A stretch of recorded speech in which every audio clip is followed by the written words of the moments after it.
Okay, so we're at 4:02, so I think I will start things up. So thank you very much, everybody, for joining us on this very nice, warm spring afternoon here in Oregon, if you happen to be in Oregon. And we have a great lineup today with Michael Dickinson speaking, and my co-host, Professor Trina Hogg, will introduce Professor Dickinson. So I will let her do that momentarily. But first of all, I just wanted to say thank you so much, everybody, for attending this speaker series.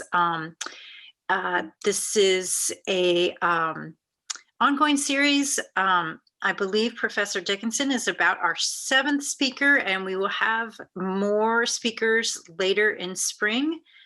You can stay till the end to see that list of who is coming up. And we also have a couple of ideas for fall 2021, which is a new development. So we should have some more of these speakers then, which is great news. I'm the director, I'm Nicole Von Germenton, the director of the School of History, Philosophy, and Religious Studies at Oregon State University. And if you have any questions about this event or the speaker series, my email is up there, and I'd be really happy to receive any communications. This particular speaker today is also partially funded by the Aberback History Program Support Fund, which is a new donation that we've just received. So we're really grateful for that new donor for history and for contributing to this particular speaker. So with that, I will turn the event over to Professor Trina Hogg, who is our specialist in African history on the history faculty here at OSU, and she will introduce our guest. So thank you so much, Trina. All right, there we go. Okay, I'll start again. So I just want to warmly welcome Dr. Michael Dickinson today, our speaker.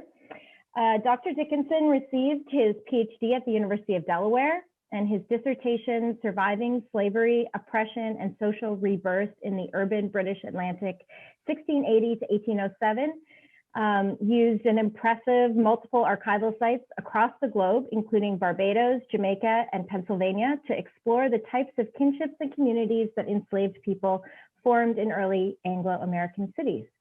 So he's currently the assistant professor of history at Virginia Commonwealth University. From 2019 to 2020, he was the Barra Sabbatical Fellow at University of Pennsylvania's McNeil Center for Early American Studies.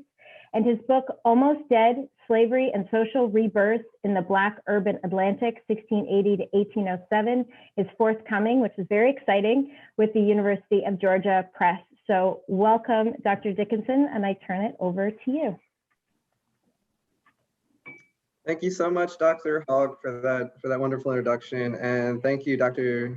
Germutton, for the invitation, and many thanks to the Department of History at Oregon State for this opportunity, and thank you all for attending. From what I hear, it is a nice day all around outside, so thank you for taking the time for yet another Zoom session or a Zoom meeting. I know we're all exhausted of them during the pandemic, so thank you all for attending. Now, I'm gonna begin my comments today with an intellectual I can define as intellectual curiosity that I encountered in my reading and in my research. But as you all know, and I will share my screen now so you can see the images, because I am about to forget that. As you know, my talk today, my comments are titled The Same Manner as in Africa, West African Cultural Survival in the Early Black Atlantic.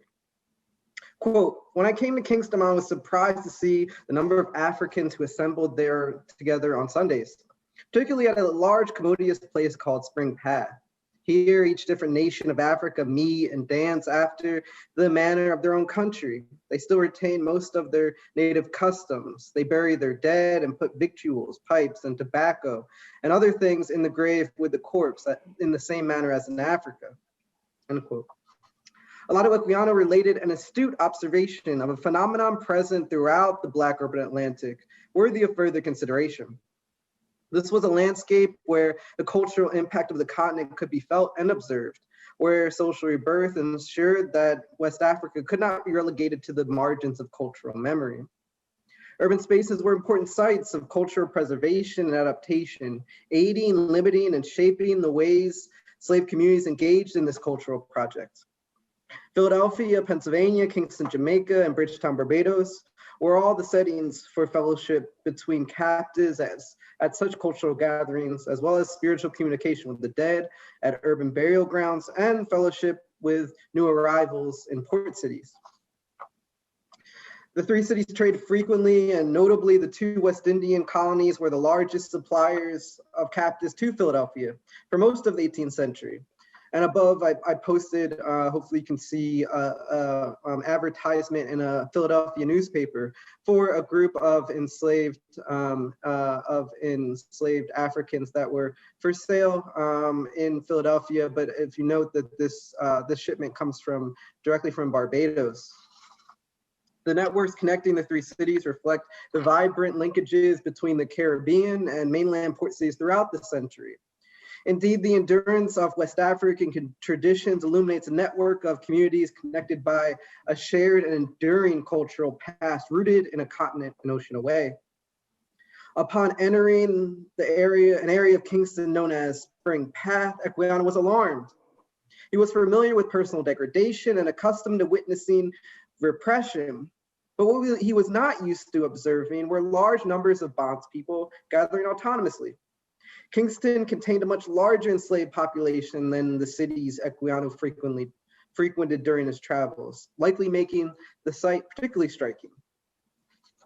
Located in the southwest of the city, Spring Path, and on this map you can see it's actually right here on the southwest of the city. This is an area that encompasses what was termed Spring Path. It was also the central location where executions were performed. The wharfs there hosted slave sales, and just a block east of Spring Path, the West Street Wharf was the setting of the largest quote-unquote Negro market, where captives from the city and the countryside sold and purchased an array of goods on Sundays. The size of the gatherings at Spring Path was not the only characteristic that intrigued Equiano.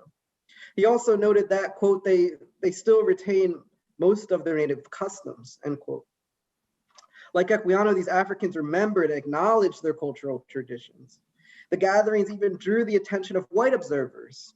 For example, enslaver Thomas Thistlewood likewise noted how the displays reflected cultural distinctions, while he and his companion looked on for entertainment. Thistlewood recounted on a Sunday in April of 1750 that, quote, "In the evening, Mr. Fowler and I walked to Spring Path, to the westward of the town, to see Negro diversions, odd music, motions, and etc. The Negroes of each nation by themselves," end quote. By 1809, these Sunday gatherings in Kingston became considerable enough for one observer to cite the festivities as one symptom for recent unrest among the island's enslaved population. According to the observer, Dr. Richard Chamberlain, there were, quote, "immense crowds of Negroes meeting at Spring Path, not only on Sundays, but almost every evening with drums, flags of all sorts, musical instruments in their way, and staying there till the late hour," end quote. Chamberlain's outrage underscored the societal confines to captives' public cultural expression, where beyond Sundays and holidays, large public gatherings constituted threats to the status quo.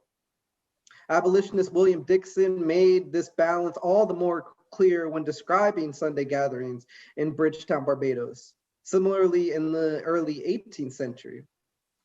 An intrigued Dixon recorded, quote, "The general confidence which subsists between whites and blacks in Barbados is strongly, though irregularly and illegally, exemplified in the great crowds of Negroes and mulattoes who collect to dance. Chiefly it is to be regretted on Sundays, by day and by night, especially near the towns, with little or no interruption, unless their noise happened to disturb the immediate neighborhood. Not a regular soldier had been seen in Barbados for many years preceding. About the militia,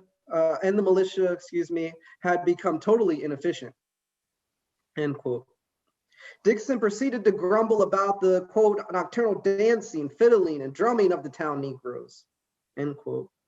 Now, English-born Dixon appeared alarmed and puzzled by the confidence white inhabitants exhibited toward the enslaved population, confidence being his term. The collective festivities proceeded unencumbered while the island's militia remained unprepared for chaos, constituting social disorder in Dixon's perspective. However, the regular gatherings of captives on Sundays and holidays were accepted and prescribed deviations from the normal boundaries of the island's slave system, the calculated cost of maintaining oppression. The greater cause for alarm, as highlighted in the 1809 Kingston account of unrest in Jamaica, occurred when the collective deviations from the status quo took place outside the limitations prescribed by these oppressors. While impressive, these observations reveal not only the remarkable scope of regular gatherings and the considerable ethnic diversity among enslaved populations, but also the extent to which captives worked to recreate West African cultural traditions in the Black urban Atlantic. African bondspeople worked to keep cultural ties with the continent vibrant, even preferring fellowship with their ethnic groups of origin to the extent possible, given their numerical and cultural resources. For Kingston, the constant influx of quote unquote saltwater or African-born captives and the number of bondspeople in the city made the preservation of ethnic distinctions far more feasible than in most other urban centers in the Anglo-Atlantic. From the middle to the end of the 18th century, almost 2/3 of Kingston's inhabitants were enslaved. The immense Black population made ethnic divisions more visible and the city's Sunday festivities more pronounced. But elsewhere, such as Bridgetown, captives were forced to a greater extent to adapt and meld cultural traditions with other West African cultural groups.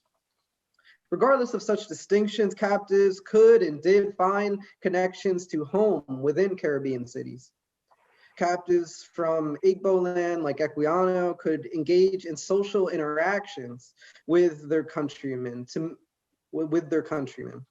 merely encounter someone speaking the language of home in a foreign land full of pitfalls meant the world. To be confronted with a physical reminder of a life lost was priceless. Each social interaction could hold the promise of making the African soil less remote and loved ones more near. Dancing, singing, and crafting personal items were all potential activities where the memories of home could shine brighter in the minds of those enslaved. Thus, West Indians' urban centers were not only spaces of psychological survival, but also sites of cultural retention. Notably, the density of ethnic distinctions generally did not preclude community formation in these cities.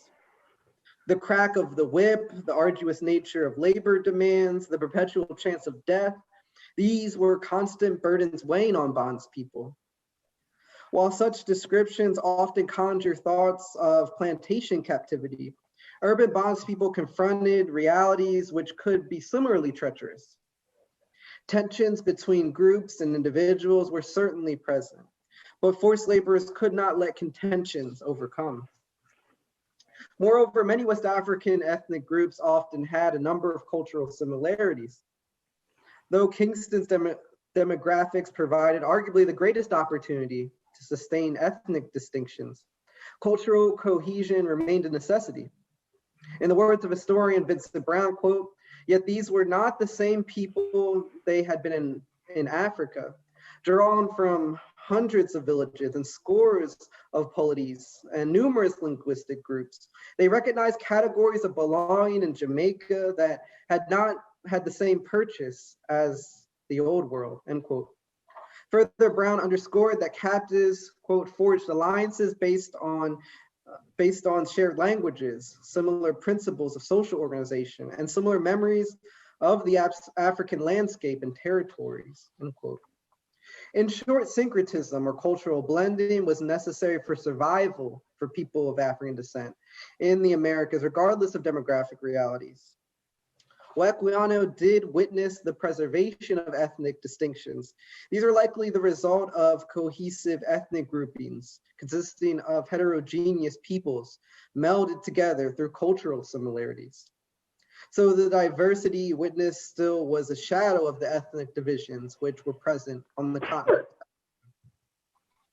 Indeed, Kingston was merely one of many cities with communal gatherings of captives, though the city likely boasted the largest breadth in terms of size and diversity. Bridgetown, for instance, was similarly the scene of enslaved Black Sunday festivities. The difference was in size rather than in significance. The first day of the week was likewise sacred for Bridgetown's bondspeople. As white physician George Pinkard recounted, quote, they assemble in crowds upon the open green or in any square or corner of the town, and forming a ring in the center of the throng, dance and sound their beloved music and sing of their favorite African yell.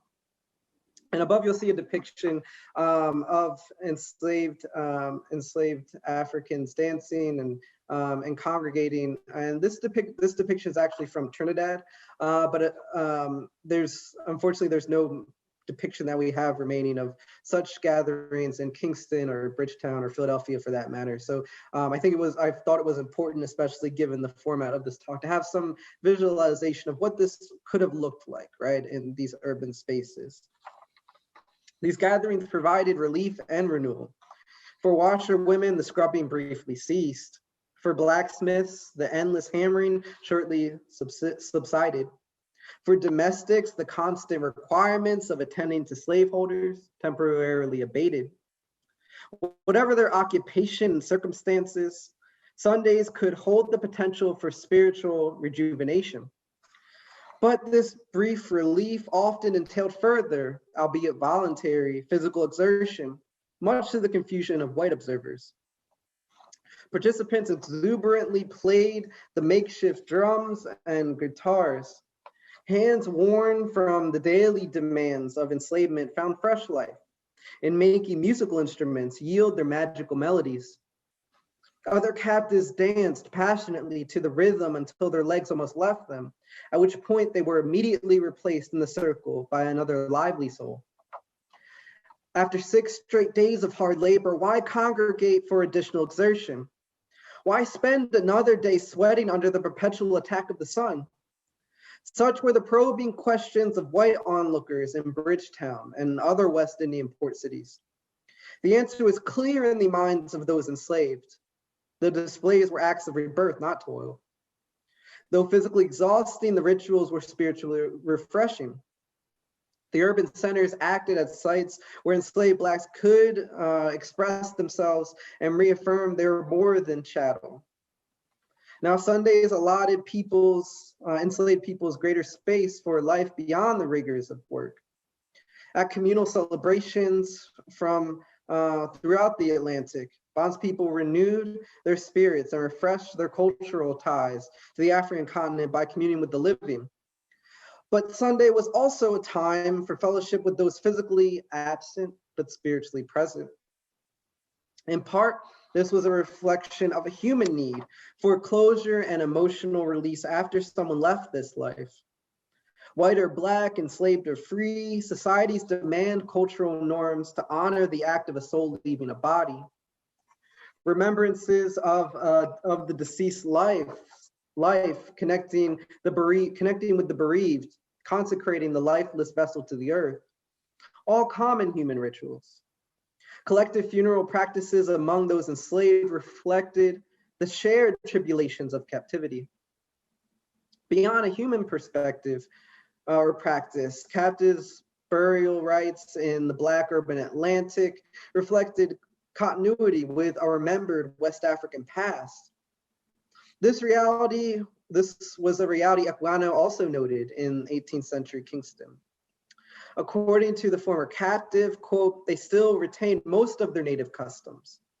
They bury their dead and put victuals, pipes, and tobacco and other things in the graves of the corpse in the same manner as in Africa, end quote.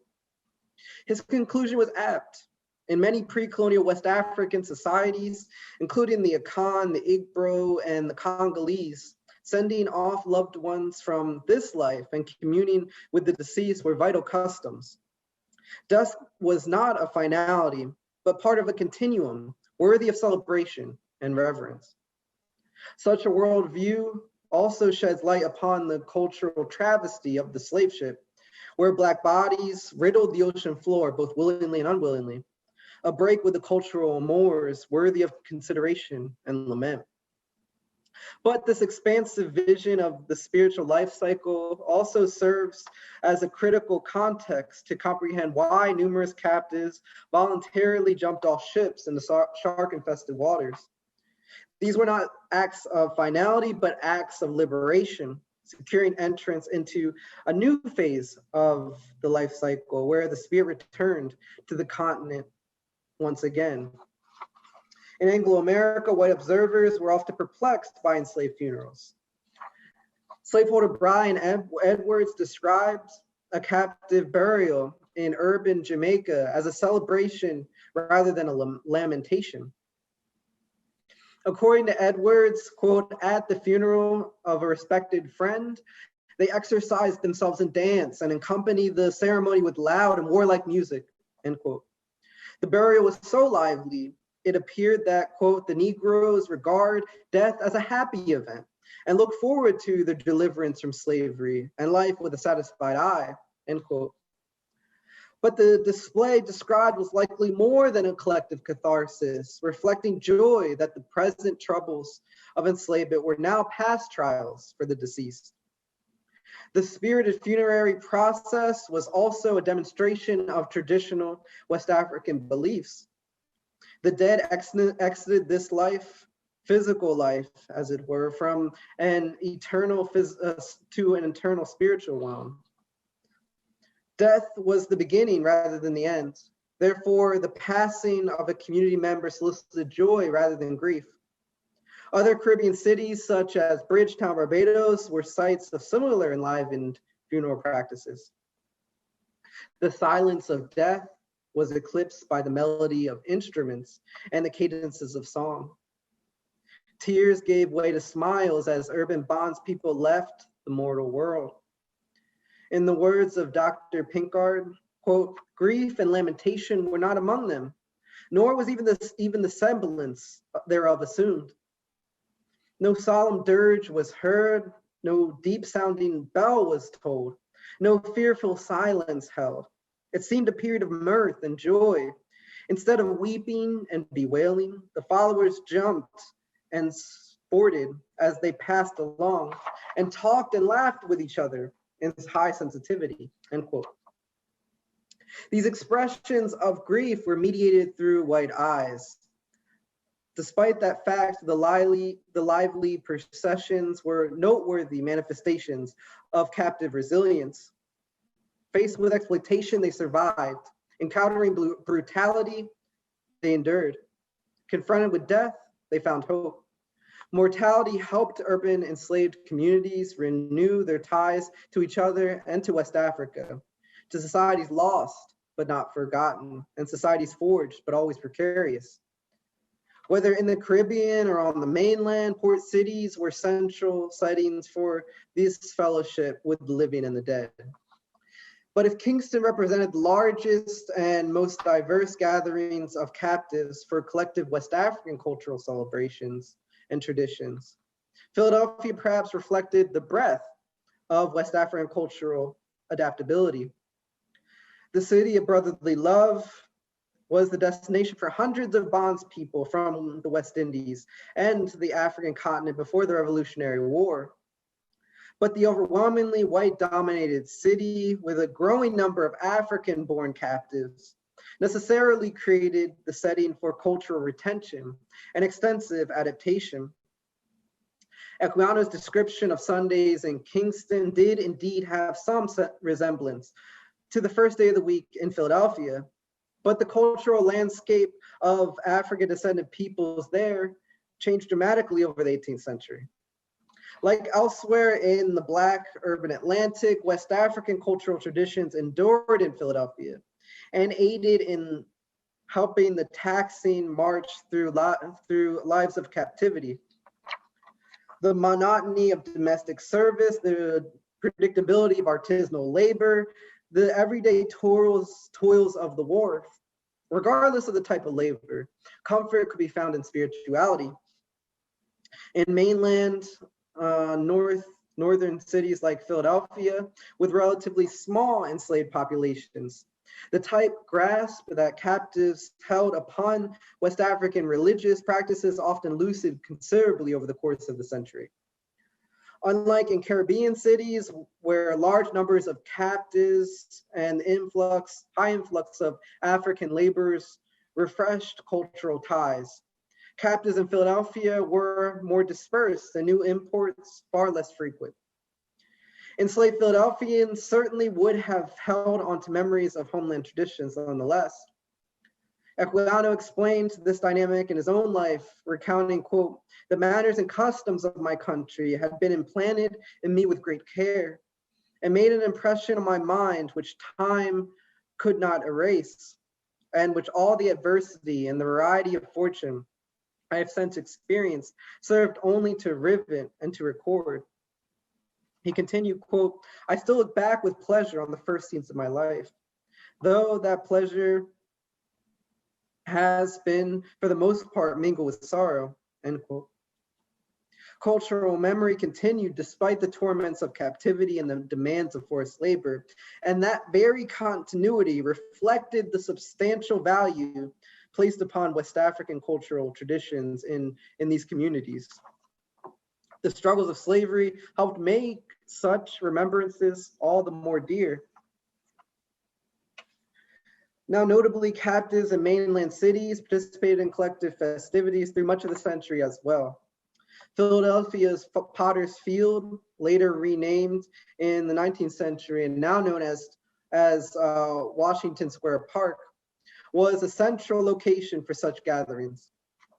And as you can see, it's depicted above to the right here. This actually looks very much like Washington Square Park in present day, for those of you who have been to Old City in Philadelphia.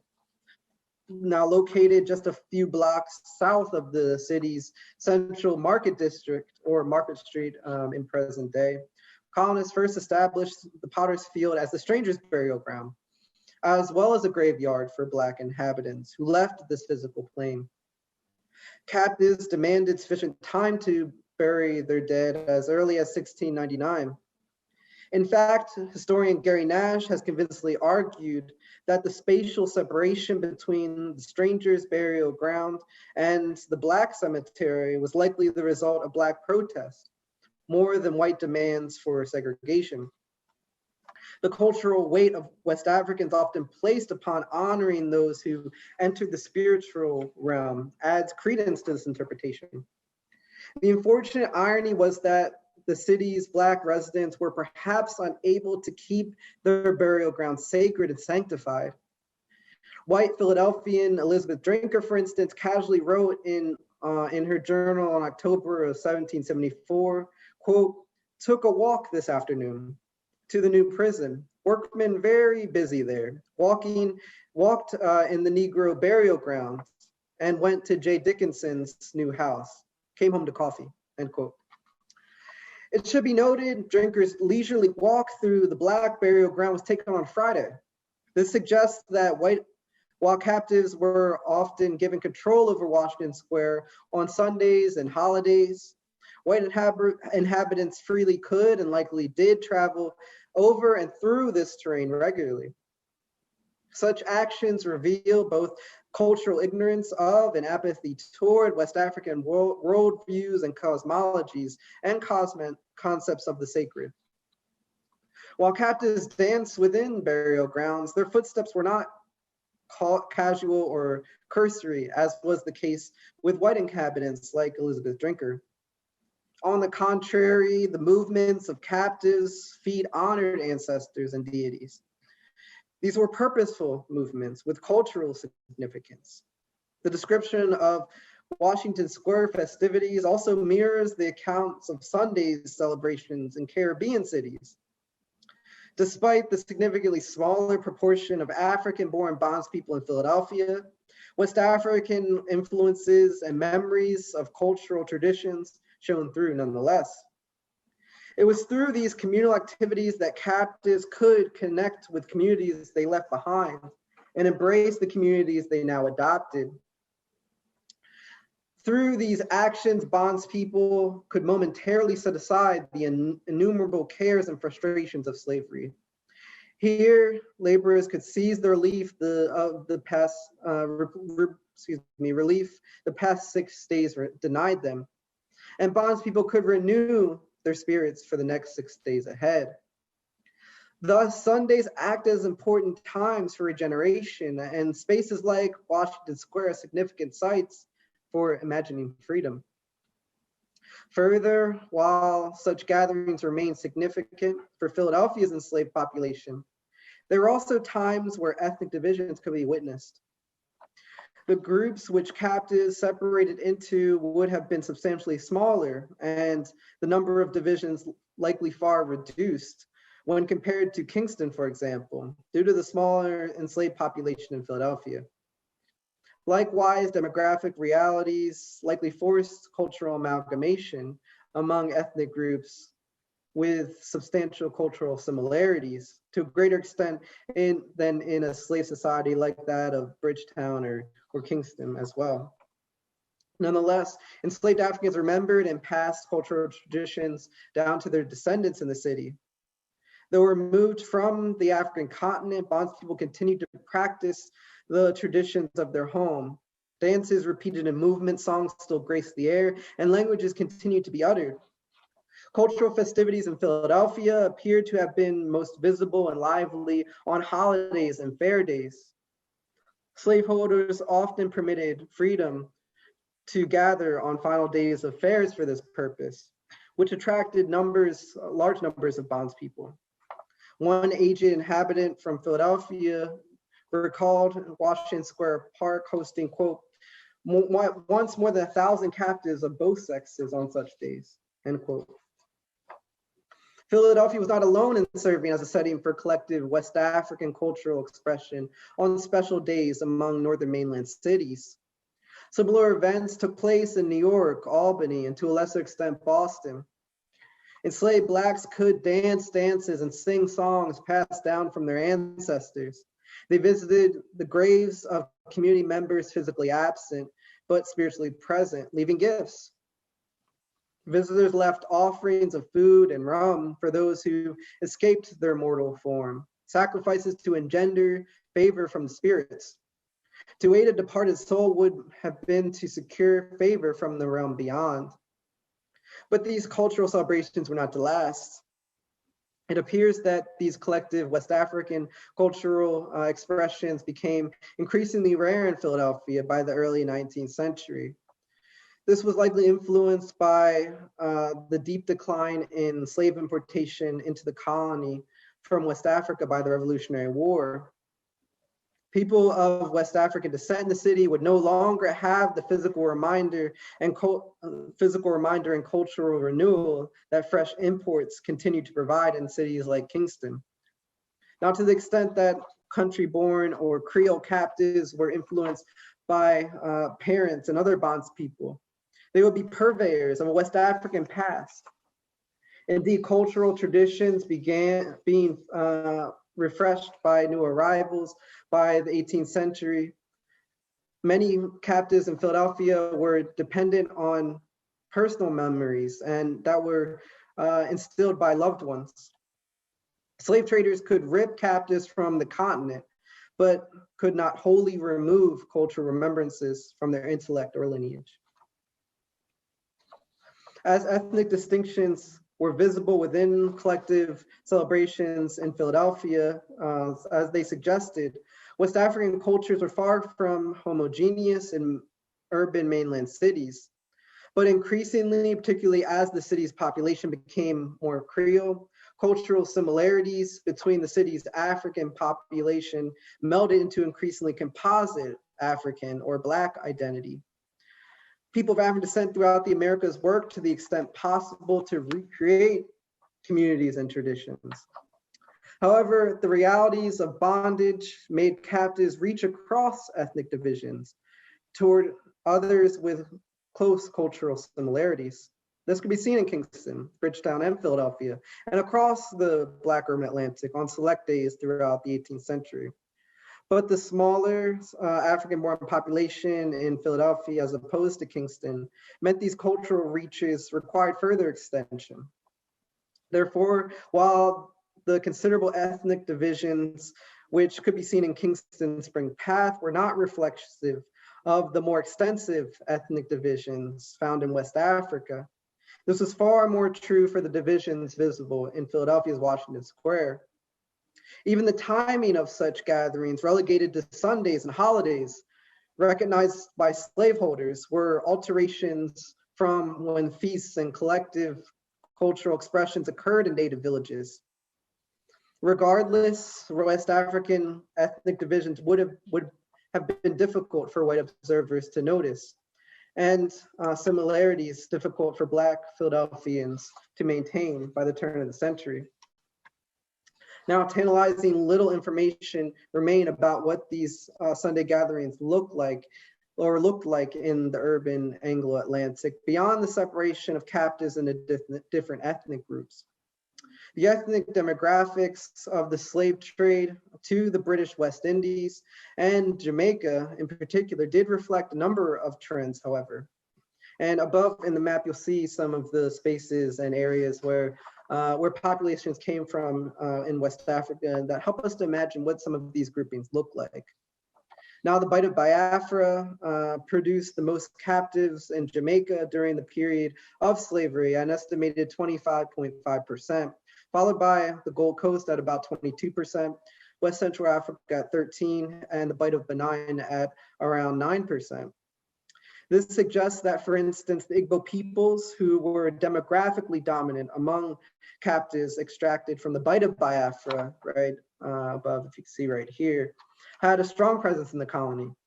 Similarly, the Yoruba, who were frequently taken from the Bight of Biafra right here and the Bight of Benin, would have been strongly represented. Congolese people, frequently extracted from West Central Africa down here, likely would have been represented among the gatherings in Kingston as well. So hopefully that gives us some sense. Hopefully we can discuss a little bit more about what these gatherings would have looked like and what these particular groupings would have looked like in Kingston, elsewhere in the urban Anglo-Atlantic. Thus, upon closer examination, Equiano could have perhaps isolated the Igbo's distinctive music and movements, which notably had a more gentle melody when compared to, for instance, the forceful sounds of the battle-hardened Akan peoples from the Gold Coast.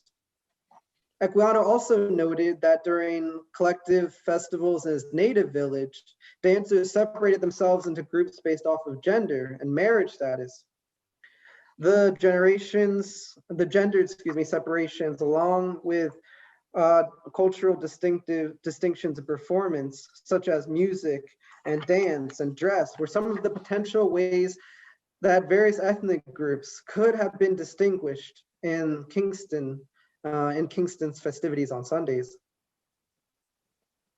Captives' festivities across Anglo-American port cities underscored that the Black urban Atlantic was not only a setting for Black labor, it was the site where West Africa could be remembered and, to the extent permitted by circumstances, recreated.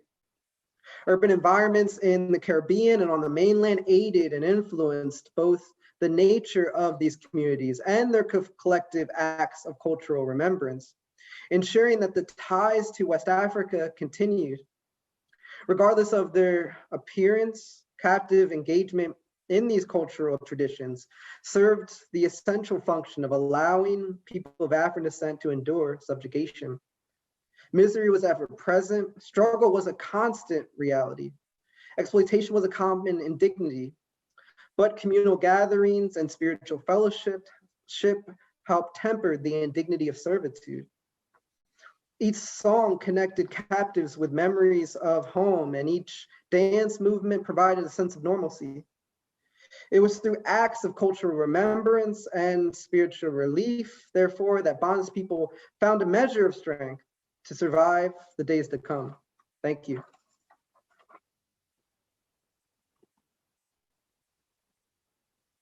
And with that, I will turn it over to, I believe, Dr. Hogg for questions. So we would love to, or I would love to hear any questions you may have.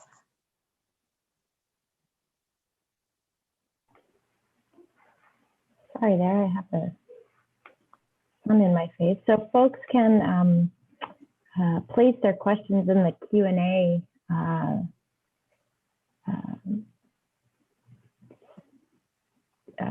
slot here, but maybe I'll take my, while we're waiting for questions to come in, maybe I'll take my privilege as the co-host to ask my own question first. Although of course I have so many questions. I also study the Black urban Atlantic, but on the other side of the Atlantic in Freetown. And so many of the descriptions that you have of Bridgetown or of Kingston and Philadelphia remind me so much of Freetown with those liberated, so-called liberated Africans in the early 19th century. And so your talk was so intriguing to me because of that. So I guess the first question that I have is about sources, which is always the question when we're thinking about unearthing African practices in the New World, right? Yeah. And I assume, I shouldn't assume, but I assume that your work is also inspired in part by the wonderful work of Jim Sweet, which I love that 2014 article he published on using sources in the New World to learn about Africa. And it inspired me, but I've done nothing with it because it's so difficult to do. It's so hard. And so I'm wondering, what were some of the sources that you were able, beyond just textual sources? I see that you use a map by Eltis. What were some of the less traditional sources that you used to put together your research, this wonderful research today? Yeah, so thank you so much for that question. I think you're right that it requires a very composite approach, or especially interdisciplinary approach, to understand how we can recreate sort of the world that these people of African descent really inhabit. I mean, in terms of sources, right? I think in many ways, not only textual evidence, so we can talk about slave narratives and testimonies by enslaved folks. I think they're extraordinarily useful, but I also think, and this is part of the reason why I included maps in the presentation, to understand sort of the spatial organization of what this looks like, because part of the argument I make in another chapter is trying to understand, right, especially when we think about, what does punishment look like, right, in these enslaved space or these urban spaces, because the public nature of punishment is very contingent on the spatial organization of these cities, right? It's not just enough to punish enslaved folks, but it also has to do with where's the marketplace, right? Who's walking past it? How do we understand who's walking by it? Those sorts of things, right? And so that matters. But I think you're right. Beyond sort of textual evidence, I think it requires an understanding, for example, of linguistic evidence, and understanding sort of what these movements look like. And I think in many ways I'm relying on some other folks, right, who aren't necessarily historians, but are historians, but are historians of particular ethnic groups within West Africa, right? And so I was actually shamefully or happily entreating some folks who had some expertise in Igbo culture, right? What does that look like? And I also found myself looking at in another chapter, how do we understand Nigerian literature, right? Looking at some of the dreams that are displayed in some of these slave narratives, right? How do we understand the roles of dreams within the texts of not only Ekweana, but some of these other folks in what we qualify as Igbo land and other ethnic groups. And so I think you're right, it requires a very expansive approach to know what we cannot know from the textual sources, to try to recreate a world that's only partially provided on paper, right, in written form through testimonies.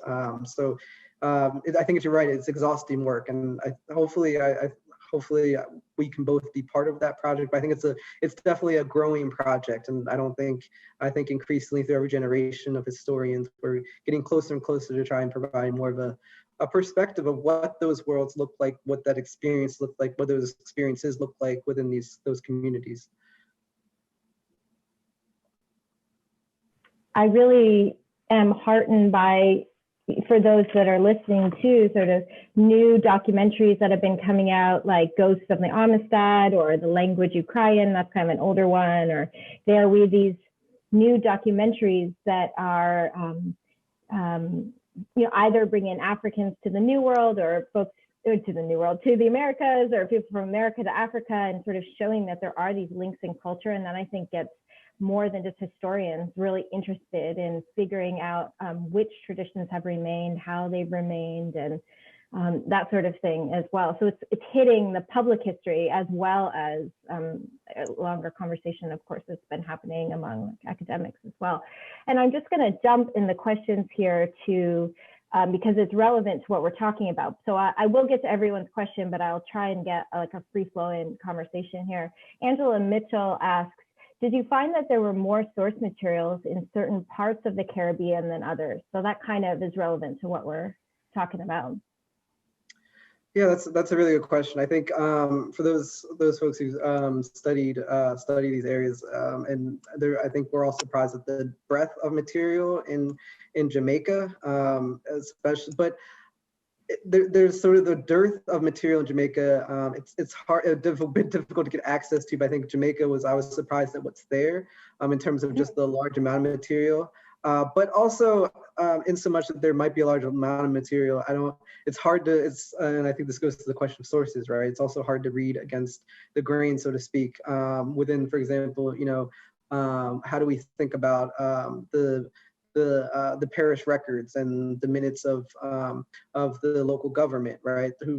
Who sort of just take it for granted that these enslaved folks are there and they're doing things, right? Regularly. They meet on, they gather on Sundays regularly, but it's sort of just taken for granted and not sort of in many people's minds, and living and experiencing it, right? When they're in the clinical council, they only mention it, for example, when there's too much traffic, right? And they need to try to move people or resituate or situate in a different way the colonial marketplace. And Bridgetown is more difficult, I think, in many ways, based off of the source material that remains. I mean, there's been a lot of natural disasters in Bridgetown, which really damaged a lot of records, and so there's been a difficulty in trying to get access for historians there. So I think that's part of the reason why there's more work on Kingston than in Bridgetown, as just a function of the source material or what remains. And I think I think we also have to really pull at strings to get the everyday nature of some of what these enslaved folks are doing, because again, some of these the powers that be there creating these sources, they often take it for granted that in this instance, right, they're gathering on Sundays, and unless there's fear of, for example, a slave rebellion, right? That's the only time that they're actually mentioning it. Other times it's just taken for granted. But I think that's a good question about where we see more source material versus less source material, and to the extent that that source material, what does it tell us about this larger story? Yeah, and thinking about this fine line between seeing dance, observing dance as a site of entertainment, perhaps for white observers, but also as a site of as fear, and there's like a fine line. That's partially, I think, you might disagree with me, but it's partially what makes that dance and viewing those cultural traditions as sort of titillating for white observers, because there's a sort of sense of fear attached, a sort of sense of fear and awe, and just all wrapped up in that. And so then it makes it to the archives, and certainly that fear of rebellion in Jamaica was so profound, right? Such an everyday part of life. So shifting gears a little bit, we have a question from Dave Rabinowitz, and he says that tobacco originated in the New World, and he asks, when and how did smoking become part of an African tradition? And so maybe this is a bit of a departure here, but thinking about practices that evolved in the New World, in the Americas, that are maybe alongside new kinds of commodities? Yeah, I think that's a really good question. And so I don't know that I have a definitive answer about tobacco in particular. What we can say is that when we think about the Atlantic slave trade, right, there's an introduction of new commodities. When we think about guns, we can think about tobacco, we can think about alcohol, right? They were used as trading commodities to trade for enslaved laborers on the west coast of Africa. So I say I don't have a definitive answer because it's for these particular populations, right? It's unclear whether they have this sort of, would qualify sort of a taste or knowledge of tobacco, right, from West Africa, or are these folks coming from the interior, which they are increasingly through the Atlantic slave trade, and they have less sort of interaction with Europeans. And so so then we have to ask the question, well, or make the inference that this comes from engagement in the Americas, right? And so we're talking about, depends on the population, their interaction with Europeans on the coast, or if we're talking about interior populations, which we are increasingly, right? I think we can discern that their interactions with things like tobacco come in the Americas. And so I think the larger point is that when they're making these offerings to their to loved ones, to those that pass away in their community, and when they're making these offerings, it's the value attached on their part to what these offerings provide. So the idea here is to provide something valuable in order to help the spirit on their journey, but also to gain favor from said spirit, right? And part of what I mentioned in the book, actually in the chapter, is this example of a funeral practice in Bridgetown. And a white observer highlights, the songs being sung, and one of the songs that's being sung is asking this enslaved woman Jenny, who passed away, to tell the ancestors or tell their loved ones that they're on the way, and to look fondly upon them, right? And so again, if I'm trying to engender, the favor of these spirits, right, or this my ancestors, et cetera, I want to provide something valuable to them, right, for the journey. And so the larger takeaway point, whether they have the knowledge of tobacco, for instance, from West Africa or in the Americas, they're attaching value to that tobacco, or whatever they're leaving, right? Tobacco, sometimes they leave rum, sometimes they just leave foodstuffs, right? But these are things that in their minds have value, and so then they are garnering favor by providing something, of themselves, right? That requires some effort, some personal investment, we can say, right? Because to buy these things, right, or to cultivate these things of themselves, right, requires hard work on their part, right? They need to earn the money, they need to purchase these things or grow them themselves. And so again, this is a personal investment that should be ideally reflective of the favor they're going to get, whether in this life or the one to come. I think this fits nicely with this next question by Angela Mitchell, who says, "It's amazing how you described resiliency and community amid such circumstances." She says, "How did you come up with changing the narrative in such a way to find the light amid the shackles of slavery?" That was really well put. I might. Well, I think it comes from many of these narratives by enslaved actors, right? They're telling us this within their narratives and their testimonies, right? That there is this darkness that pervades their everyday, right? That it would be disingenuous of us to not highlight that these are spaces of fear, right? These are spaces.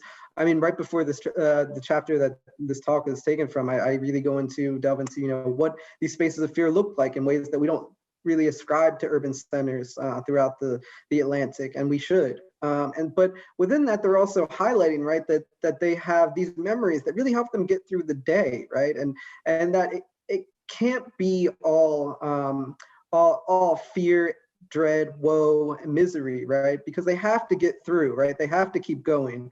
And that's what they tell us, right? It's something pervasive through these testimonies, that those things, two things can be true at the same time, right? They can be in spaces of fear, of dread. They can be spaces of misery where they're worked extraordinarily hard, but also they find comfort, and they find a level of solace in their memories and the loved ones that they hold dear, right? That they find ways to really go forward from a day-to-day basis without sort of giving up hope. And so this speaks to ideas of social death, and I use the term social rebirth because what they're really pushing us to imagine is the extent to which in the human existence these two things can really operate at the same time, right? And so in that way, I think we get to see the resilience in terms of people of African descent, but also a human resilience that I think that is nuanced, that I think we have many times we have trouble in grappling with as historians. Trina, do you mind if I ask a question?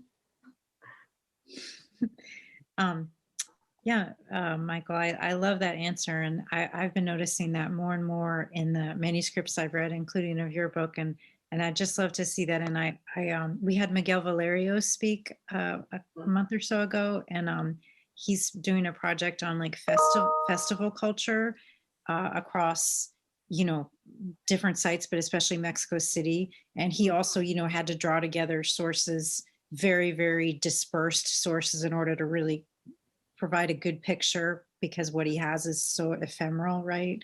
But I really like his view, and I'd be curious what you have to say. And a couple, like two aspects that I've heard a lot for people who study this topic in the Spanish context, which is what I do, is the idea of focusing on like desire, subjectivity, and joy. That's what Valerio does, because it's all festivals. So it's just like, I don't know, I'd be curious, just as an extension of that question. And I know there's another one in the chat from one of our professors, but just to kind of extend that question, because I just find it to be so important. And I'm really thankful for the audience member who brought it up, like this idea of desire, subjectivity, and joyfulness. I don't know if you have want to add to what you said, which was beautifully said, but any more we can add? Well, thank you. I think desire, subjectivity, and joy. I mean, I think we especially as historians, especially as just individuals, we like to put things in boxes, right? We like to sort of have a dividing line between those various things, right? And so I don't know that they're true to human experience. I think that's what you're getting at, Nicole, and rightfully so, because I mean, I think that there are a few things here, a few threads to pull, and I don't want to be too lengthy in this, but I think that there are a few threads to pull, because I think part of this speaks to the institution of slavery, right? That we can't have, and I think a nice way of thinking about this, right? We can't have the 6 days of the week of labor that these slaveholders demand without the one day of rest, of the one day of these celebrations, these festivities, this cultural rejuvenation, right? Where the desires, I think, as you well put, the desires of enslaved folks, the desires of enslaved people, they're recognized, they're validated through this space, that the autonomy that they're given, and these are spaces where they're able to have a level of, I think joy is right, a level of personal expression that is able to get them through the other 6 days. I think this is important for us to highlight, because we tend to sort of have the perspective of being fully controlled by our circumstances. And I think what we see through these testimonies and these the actions and words of enslaved peoples is that's far more complex than that, right? That we tend to have simplistic answers for complex realities, and this is a very complex reality for these enslaved individuals, and that doesn't limit, or that doesn't explain away the suffering that they're enduring, but it does highlight that there is space for some of their desires to be fulfilled, and space for them to have joy within the subjugation, and that matters, right? Because I think it tells a more complete story of captivity. I don't know if I answered that question fully, but it was a very thoughtful question. No, thank you. I appreciate it. I always appreciate anyone saying it's really, really complex.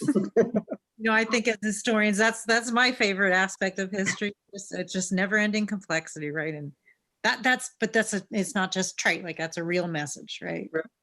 All right, looks like our Q&A is getting excited. Yeah, I will continue on that. So our next question comes, actually, I think I'm going to skip to the next question and then go back to Dr. May's question, because I want to have kind of a through line here. So we have a question from Adam McNeil, and he says, thank you for your talk. I've been driving around Philadelphia all day, and your lecture was a great companion to my drive. He says, your lecture discussed African spiritual life in the Black urban Atlantic a lot. In your research experiences from the dissertation to the book, did you get a chance to visit West Africa, especially since you discussed the spatial lens involved in the maps? Thank you, Dr. Dickinson. So I wondered that as well. When I remember when I first went to Barbados, I was immediately struck by how much it reminded me of Sierra Leone. There was just like a pulse, a similar something, and I was so struck by it. And this is before I had traveled in the Caribbean at all. So I'm wondering, like Adam, have you had a chance to go and to these places where your historical actors predominantly come from? That's a really thoughtful question, Adam. And simply put, no, I have not had a chance to travel to. I've been to Africa before. I've been to North Africa, but I have not been to Nigeria, which is where we're this area that we're discussing for Equiano and another main character in my book.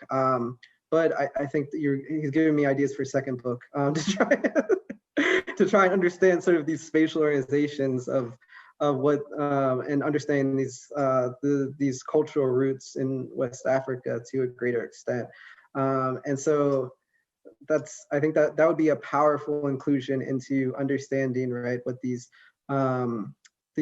acts of cultural expression and how they connect to present day. I was relying on some folks that have expertise in, for example, Igbo culture, and so they were extraordinarily helpful. But I think Adam makes a good point. It would be extraordinarily useful to sort of make a comparison, and to the extent that we can in present day, right? That what these cultural celebrations look like. How can we sort of pin this down in terms of through, for example, anthropological lens to better understand what these sort of movements, these gatherings look like, because we don't have a lot of textual information, right? And I know that's not necessarily the case in elsewhere in the Atlantic. When we think about the Spanish or the Portuguese Atlantic, that there are sort of better records. The British in the Atlantic, and then the American, the U.S. context, they don't seem to be as concerned with sort of the cultural aspects of what's going on with the enslaved populations, unless, as Dr. Hogg mentioned, to try just mention it in passing as sort of as entertainment, right? That's when they bring it up. But I think there is a lot more to be said, and hopefully someone will sort of pick up that mantle if I do not, and really go forth and try to analyze what this would have looked like further for these groupings and acts of cultural celebration, whether that's through dance or through music as well. I think that's an important aspect of this. And what we can say is that even though we don't have a lot about clothing, but what do these instruments look like? And to that extent, what are these enslaved folks wearing in these spaces, right? To help differentiate themselves or connect to the continent and to their homeland and to their particular ethnic group, right? Those are all questions that are sort of swirling around, and I don't know that we get a lot of insight into sort of the bits of information I'm trying to pull here, but I think anthropology might be a really useful way to go forward for Adam or for me, if that's where the next project leads. Yeah, and it's so tough because these questions that we have and these pieces that we want to put together, it's actually very expensive to do this kind of archival work. It's very time consuming, very expensive. It requires a lot of linguistic knowledge. And and many archival sites as you did for this book, you know, and so even though we agonizingly probably know that that information is there, it's so difficult, especially with the defunding of the humanities, to actually pay for these, what we know are these extraordinary research undertakings. And Nicole, you had something too to add to that? Yeah, I was just going to say that I know I remember, you know, those of us like Professor Dickinson and myself who are in the new world, so to speak, trying to learn about the African diaspora. I mean, it's so difficult for us to even learn, I mean, speaking for myself, how the structures and languages of archives would work in Africa. And I remember Herman Bennett years ago was like, you need to just go to Africa and study this. And I'm like, I'm just trying to understand the Spanish archive. You know, that's pretty darn hard. It's pretty immense, you know, it's very Baroque. But then he went ahead and produced a book where he was using African sources, right, to a degree. So, so some people can make that bridge, right? It's challenging for a lot of us mere mortals to do such stuff. That's all I was going to say. I think that this actually speaks really nicely to Carrie May's question that she's asking in the chat here. Her question is, your work, I'll skip, your work, she says there are efforts to crowdsource cultural traditions around naming the African Origins Project. I'm not sure if you're familiar with it, Michael. And your work makes me curious about the potential for collecting data around other cultural traditions and practices, or creating a similar digital humanities project that might capture cultural histories like the examples you shared today through archival sources, memories, and storytelling. So she asks, are there current projects that attempt to do this kind of data collection, aggregation, and if not, would such a project be feasible? That's a really thoughtful question as well. I don't know that there's anything at least expansive that really tries to grapple with that. I'm trying to think what that would look like. I mean, especially given the state of the digital humanities, I think it's definitely worth thinking about and trying to execute. I mean, especially given, I think the person who asked the question was right? The idea that now we have technology to sort of crowdsource and share information and really tell a more composite story. And I think the name database is sort of an initial foray into that. I think what would be helpful as well would be to try, I mean, maybe perhaps it could be organized by cities or within these various spaces. I'm trying to think about what that would look like. I mean, it's a fascinating proposal. I would love to be part of it, but I'm trying to think how we would organize that in terms of what these areas look like. I mean, I think the most, I think one of the really thoughtful examples is Simon Newman's work with William Mary Quarterly, where he's trying to he's trying to look at Jamaica and understand what it means to be a maroon. So he's talking about extended maroonage in Jamaica and trying to follow these enslaved folks in space. And I'm wondering, I think that's a good question, whether we could have a cultural project to that degree as well, right? Not only understanding the names of these folks, but what their what communal interactions look like, and that's an interesting prospect. I'm gonna have to think more about that. That's a really interesting thought, and I would love to be part of it. It's so tantalizing to think about doing a project like that. I have a colleague, Katrina Kiefer, who's working on a digital project of looking at body markings, tattooing, scarification of the liberated Africans in Freetown, and then trying to use that scarification to trace where these liberated Africans came from on the continent. So there's a possibility there to engage in something like that as well in Barbados and Kingston, you know, based on records or how people, I don't know, how people dance. Could you even catalog that? Right.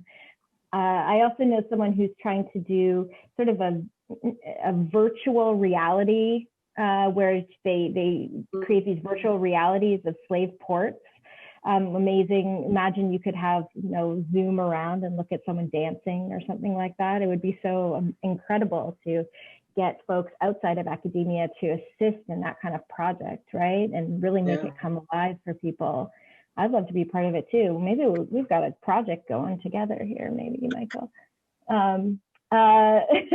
So I want to ask, Angela's asked a couple questions, so I want to skip down to this question by Jasper Smith, and then I'll move up because I think it'll be a final great question here. So Jasper asked, how did religious traditions of Christianity, Islam, and other traditions interact in the Americas with the African cultural traditions expressed in the Americas? So just the wording on that is a bit, so how does Christianity and Islam factor in these traditions that you described or practices you described?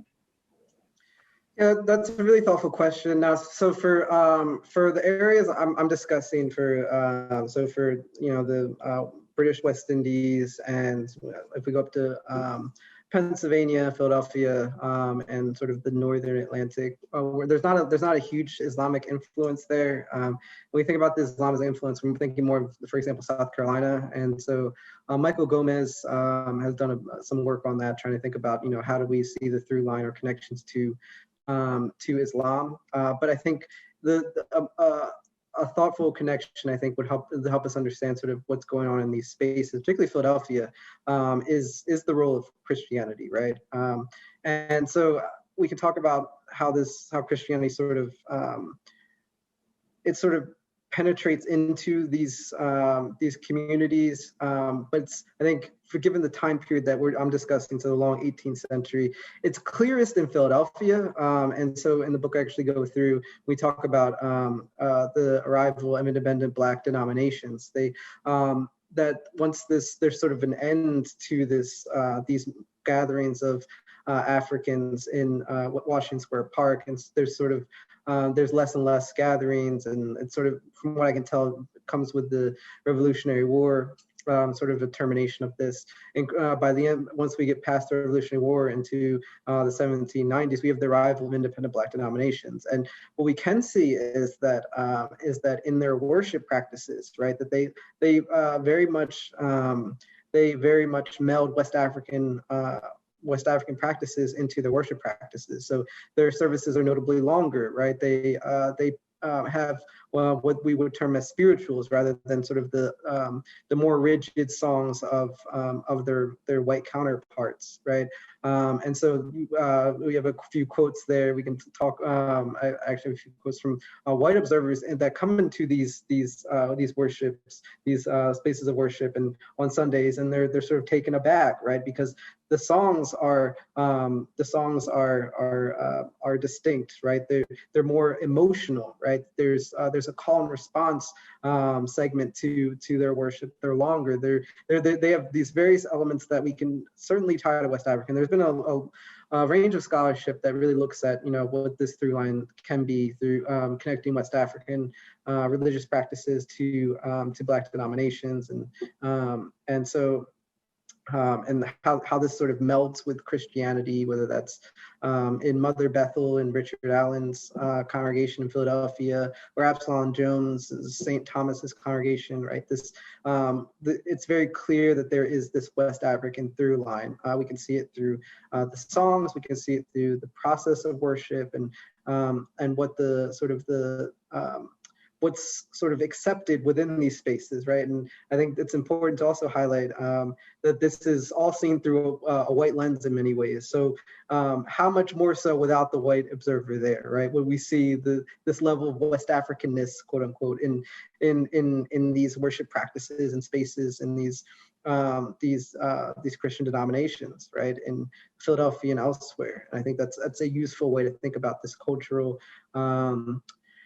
This process of cultural adaptation, right, throughout time and space, that really comes with the increasing birth of a Creole population in Philadelphia, as well as increased acceptance of Christianity.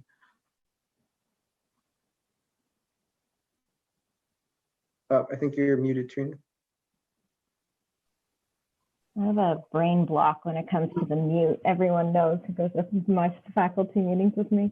So I just have one more question. I think this is a really good one because I also wanted to say to you, I made a note that I just really found your talk very moving and very poetic today in your writing style. And a couple of people noted that as well. And the question here is, especially for the field of history, she says, you know, this was an unusual, unique presentation.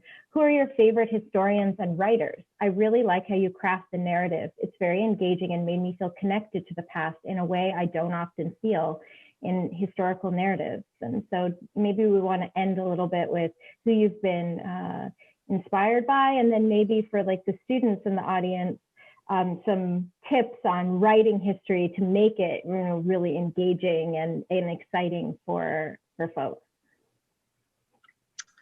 Yeah, so I think that's a useful question, and I was just discussing this with one of my friends. He's a professor at UConn, and we were just discussing our writing styles.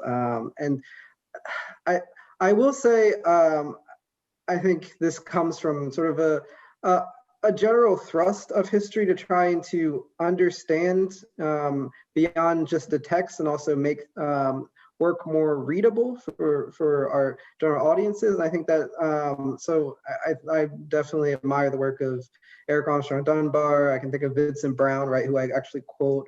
And I think part of what they're trying to do, especially scholars of slavery are really trying to do in help us to understand the world that encompasses these enslaved actors, and help us understand, you know, their testimonies, their stories through their eyes, and try to push forward, right, their words and their perspectives. And I think to do that requires more